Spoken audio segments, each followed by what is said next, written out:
What if death isn't the end, but the beginning of the most profound journey your soul will ever take? Edgar Cayce, the legendary sleeping prophet whose predictions shook the world, left behind revelations so powerful about the afterlife that they've been whispered about for decades. These aren't comforting fairy tales or religious platitudes. These are detailed, documented accounts of what happens to your consciousness in the 40 days immediately following your last breath. Picture this. Your body lies motionless, your heart silent, yet you're more aware than you've ever been. You're watching, listening, feeling everything around you, but trapped in a reality no living person can touch. According to Edgar Cayce, what unfolds in those first 40 days will determine your soul's entire trajectory through eternity. And here's what most people never realize: you're preparing for that journey right now, whether you know it or not. Before we dive into these soul-shaking truths, subscribe and hit that notification bell. Drop a comment below sharing your thoughts on the afterlife. We read every single one. Now, prepare yourself. What you're about to discover will forever change how you view both death and life. Edgar Cayce described the exact moment of death as a sacred separation. Your final breath escapes, your heart falls silent, but something extraordinary happens. Your consciousness doesn't fade. It intensifies. Cayce discovered through his trance readings that awareness becomes sharper, clearer, more penetrating than anything experienced in physical life.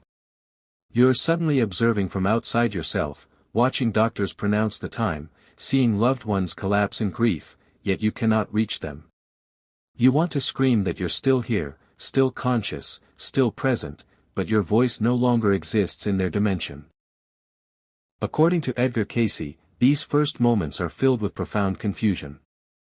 The soul recognizes it has detached from flesh, but hasn't yet accepted this new reality. Cayce said the newly departed soul experiences what he called the review of emotion. Not a replay of events, but a rushing torrent of every feeling you ever caused in others. Every act of kindness returns as warmth.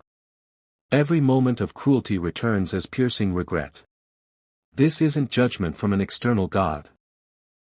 This is your higher consciousness finally seeing truth without the fog of ego.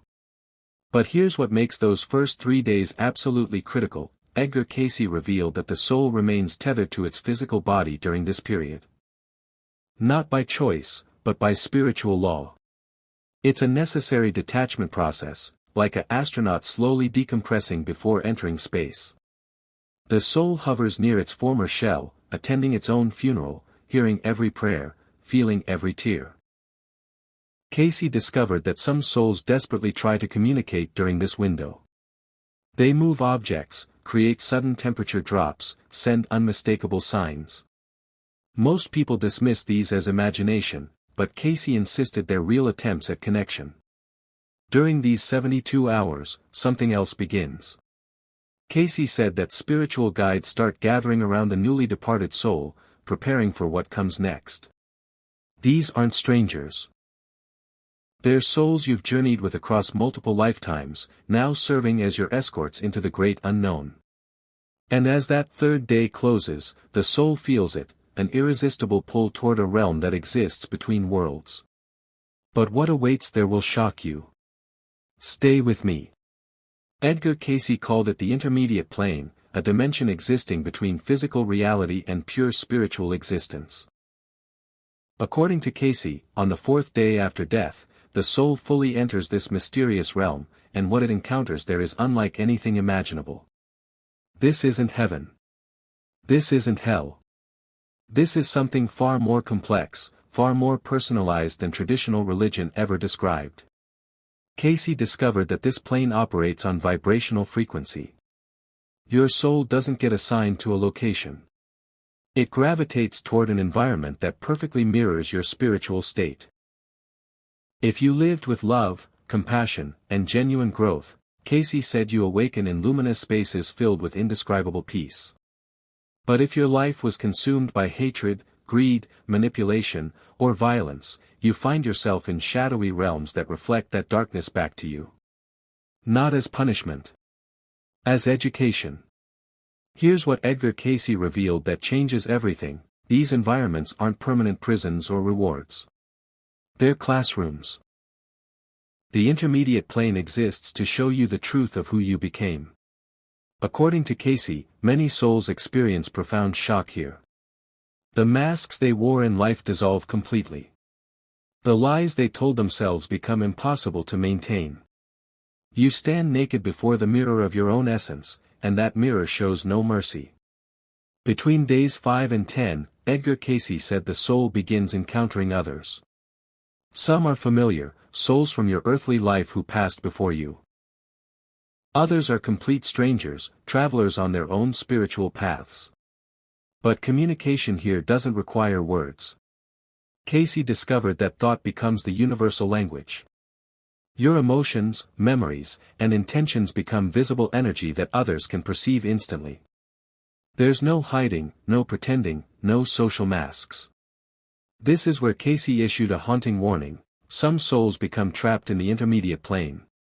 They refuse to release guilt. They obsess over unfinished business. They won't forgive themselves or others. Edgar Cayce said these souls can remain stuck for years, even decades, creating their own prisons from unresolved attachments. But for those ready to evolve, ready to learn, ready to continue the journey, something magnificent begins to happen around day 11. A calling emerges from deep within. And what that calling leads to will leave you breathless. Keep watching. Edgar Cayce spoke of a place so sacred, so profound, that ancient mystics across cultures have whispered about it for millennia. He called it the Hall of Records, but also referred to it as the Temple of Learning. According to Cayce, between days 11 and 20 after death, souls who have achieved a certain level of spiritual readiness receive an unmistakable inner summons to enter this hall. This isn't metaphor. Cayce insisted this is an actual dimensional location, a library of souls existing beyond time and space. When the soul enters, Edgar Cayce said it encounters beings of extraordinary wisdom. These aren't angels in the traditional sense. They're ancient souls who have completed their earthly cycles and now serve as teachers, guides, and illuminators of truth. They radiate both power and compassion, and they greet each arriving soul not with judgment, but with profound understanding. Cayce discovered that these beings have one purpose: to reveal what your life truly meant. Here's where it gets absolutely mind-bending. According to Edgar Cayce, the soul is shown something he called the Akashic Records, a cosmic archive containing every thought, every action, every choice made by every soul throughout all existence. You're shown your complete book. Not just the life you just lived, but how that life fits into the larger tapestry of your soul's evolution. Cayce said you witness missed opportunities that could have transformed your path. You see hidden strengths you never recognized. You understand why certain people entered your life at exact moments. Edgar Cayce revealed something that contradicts much religious teaching: souls aren't forced into judgment or damnation here. Instead, they're given choice. Many souls, after seeing their records, feel an overwhelming desire to return to Earth. Not because they're forced to reincarnate, but because they finally understand what they came to learn and realize they didn't complete it. Cayce said these souls make sacred agreements to try again, to face similar lessons, to evolve further. But the Hall of Records reveals something even more staggering. As the soul moves toward day 20, Cayce discovered that memories begin surfacing, memories that don't belong to the life just lived. These are echoes from other incarnations, other bodies, other times. And what these memories reveal will shatter everything you thought you knew about existence. Stay with me. Edgar Cayce discovered that around day 21, something extraordinary awakens within the soul. The veil between lifetimes begins to dissolve. According to Cayce, the soul suddenly remembers not just who it was, but who it has been across centuries, across civilizations, across completely different worlds. These aren't vague feelings or hunches. Cayce said these memories arrive with crystal clarity, complete with emotions, relationships, and the consequences of choices made hundreds or even thousands of years ago. This is where souls experience what Cayce called the Great Recognition. You begin to see patterns. That person who betrayed you in the life you just left. According to Edgar Cayce, you may have betrayed them in a previous existence, and you both agreed at a soul level to reverse roles to understand both sides of pain. That parent who challenged you relentlessly. Cayce revealed they might have been your child in another life, and the roles flipped to teach mutual lessons about power, patience, and unconditional love. Edgar Cayce said some souls are overwhelmed during this phase. They realize they've been repeating the same mistakes across multiple lifetimes. The same fears. The same destructive patterns. The same refusal to forgive or grow. Cayce discovered that this recognition can trigger either deep despair or profound liberation. Despair if the soul resists the truth. Liberation if the soul finally accepts responsibility for its evolution. But here's what Cayce revealed that offers hope: nothing is random. According to Edgar Cayce, every relationship, every hardship, every joy, every moment of suffering in your life was placed there by design. Not by a cruel God, but by your own higher self, crafting experiences to help you evolve. During days 21 through 30, the soul sees this divine architecture clearly for the first time. The puzzle pieces align. The chaos reveals its hidden order. Many souls, Cayce said, make a sacred vow during this period. They commit to returning to physical life with renewed purpose, determined to break old cycles and finally master the lessons they've been running from. But before that choice can be made, there's one final encounter that awaits. An encounter so powerful, so transformative, that it will determine everything that follows. And you need to hear what Edgar Cayce said about it. Don't look away now. Edgar Cayce described Day 30 as the threshold of the most profound meeting a soul can experience.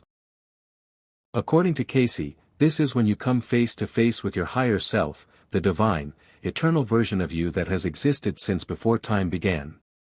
This isn't your personality. This isn't your ego. This is the purest essence of your soul, untouched by earthly pain, undimmed by failure, radiating with the light you were always meant to embody. Cayce said this encounter doesn't happen through words. The higher self communicates through pure knowing, flooding the soul with understanding that transcends language. In an instant, you comprehend everything. Why you chose to be born. Why you experienced specific traumas. Why certain people were placed in your path. Why you suffered. Why you loved. Why you failed. And why all of it was absolutely necessary for your evolution. According to Edgar Cayce, this meeting presents the soul with the ultimate choice. Remain in the spiritual realm to continue learning in non-physical dimensions, or return to Earth with a renewed mission. Cayce emphasized that nothing is forced. Free will remains absolute. The higher self doesn't command. It offers wisdom, then steps back, allowing the soul to decide its own path forward. But here's what Cayce discovered that most spiritual teachings miss: during this phase, the soul also reconnects with its soul group. These are the spirits you've journeyed with across countless lifetimes. According to Edgar Cayce, these souls serve as your true spiritual family. Some were your parents in past lives. Some were your children. Others appeared as strangers who showed up at critical moments to shift your trajectory. Cayce said these connections aren't coincidental. They're designed. And through all of this, one truth becomes undeniable. Edgar Cayce said that love, not knowledge, not power, not achievement, but love is the only thing that truly matters. Everything else fades. But love echoes through eternity. And as the soul approaches Day 40, everything crystallizes. The final transformation begins. What happens next will change everything. Edgar Cayce revealed that the 40th day marks a permanent energetic shift in the soul's structure. According to Cayce, by this point, the soul has either aligned itself with its next evolutionary phase or remains caught in cycles of confusion, still gripping earthly attachments. But for those who have embraced truth, forgiven themselves, and reconnected with their divine essence, something beautiful unfolds. Cayce called this state spiritual attunement.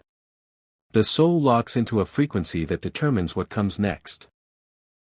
According to Edgar Cayce, some souls ascend to higher spiritual dimensions to continue learning without physical form. Others choose to reincarnate with clearer purpose and stronger spiritual tools. And remarkably, Cayce discovered that some souls elect to remain as guides, helping loved ones still on earth navigate grief, confusion, and their own spiritual awakenings. These guide souls aren't figments of imagination. Edgar Cayce insisted they're actively working behind the veil, sending signs, orchestrating synchronicities, and whispering intuitive guidance to those who remain open. According to Cayce, they operate in what he called realms of healing and restoration, places where traumatized souls receive spiritual repair before continuing their journeys. But here's what Edgar Cayce wanted everyone to understand: this 40-day journey isn't automatic. How you experience it depends entirely on how you live now. Cayce warned that souls who ignore spiritual growth, who chase only material gain, who refuse self-reflection, arrive unprepared and lost. But souls who live with intention, who serve others, who face their shadows, who practice forgiveness, arrive ready. Ready to learn. Ready to rise. Ready to become what they were always meant to be. The real question isn't what happens after death. According to Edgar Cayce, the real question is: what are you building inside yourself right now that will determine your soul's trajectory when that moment comes? Every choice you make today shapes your experience in those 40 days. Edgar Cayce spent his life trying to wake humanity up to this truth: you are not a body with a soul. You are a soul temporarily wearing a body. And what you build within yourself right now becomes your reality beyond death. If this revelation moved you, subscribe now. Drop your thoughts in the comments. Share this with someone who needs to hear it. Your soul's journey doesn't begin at death. It begins in this very moment. The question is, are you ready?